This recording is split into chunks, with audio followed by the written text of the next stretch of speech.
Aujourd'hui, ça fait 15 ans que je vis avec les poumons d'un autre.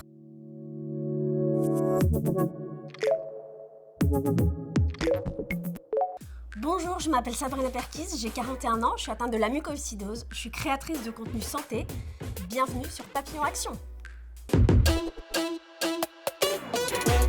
J'ai été diagnostiquée à l'âge de 3 mois. Je suis restée près de 15 jours à l'hôpital et on a convoqué ma maman et on lui a dit voilà, votre fille est atteinte d'une maladie génétique qui s'appelle la mucoviscidose et elle ne vivra que 7 ans. Et suite à ce diagnostic, elle s'est dit on va vivre au jour le jour et on verra bien ce qui se passe. C'est aussi le titre de mon livre qui s'appelle Je devais mourir à 7 ans, qui est quelque chose de très fort mais pour moi qui est très positif parce qu'aujourd'hui j'ai 41 ans. C'est une belle revanche sur la vie. J'ai grandi avec tous les traitements qu'impose la mucoviscidose, donc avant la greffe, donc avec beaucoup de médicaments à prendre par jour, de la kinésithérapie, des aérosols, j'ai fait énormément de séjours à l'hôpital et je me suis levée un matin, j'ai déjà hâte de me soigner. Et je me suis dit, peut-être qu'il faut que j'envisage les choses autrement, puisque je meurs pas, je vais vivre et je vais vivre à fond et je vais surtout faire toutes les choses que tous mes copains n'ont plus cette chance d'être en vie, n'ont pas eu la chance de faire. Donc en fait, c'est vrai que quand je parle, quand je m'exprime, quand je sensibilise, c'est moi qu'on voit, mais dans ma tête, c'est ma revanche contre ce combat. Je défends la mémoire de tous mes amis qui ne sont plus là. Alors la mucoviscidose, c'est une maladie génétique qui touche principalement les poumons et le système digestif.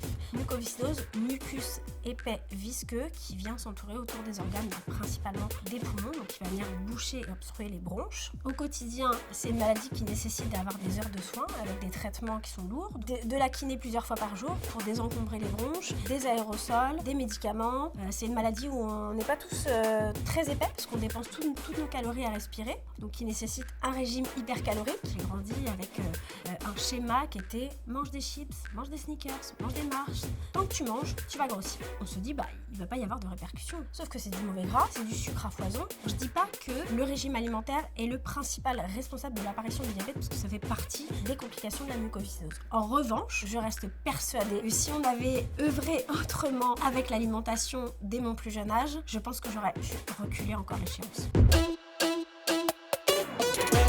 Aujourd'hui, ça fait 15 ans que je vis avec les poumons d'un autre. En avançant dans le temps, je me suis fatiguée. On est arrivé à une étape de la maladie où il n'y avait plus beaucoup de traitements pour me soigner, donc il a fallu discuter de cette fameuse greffe. C'était la seule solution de survie, c'est-à-dire que mon pronostic vital était engagé court au moyen terme. Là, j'étais plus seule à décider puisque j'étais maman. Mon petit garçon n'avait pas demandé à ce que sa maman ne fasse pas tout pour se battre pour lui et ne se donne pas les moyens de continuer à vivre. J'ai reçu mes 2 poumons et suite à ça, j'ai fait connaissance avec quelque chose que je ne connaissais pas, qui était le souffle, et je suis passée de 13% de souffle à 100%, donc ce qui m'a littéralement changé la vie.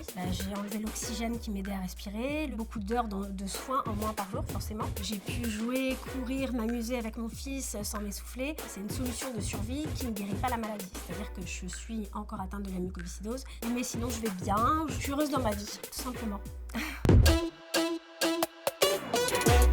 C'est pas parce qu'on est malade que la vie s'arrête. Et dans la vie, il faut oser, il faut croire en toutes ces belles choses qui existent vraiment.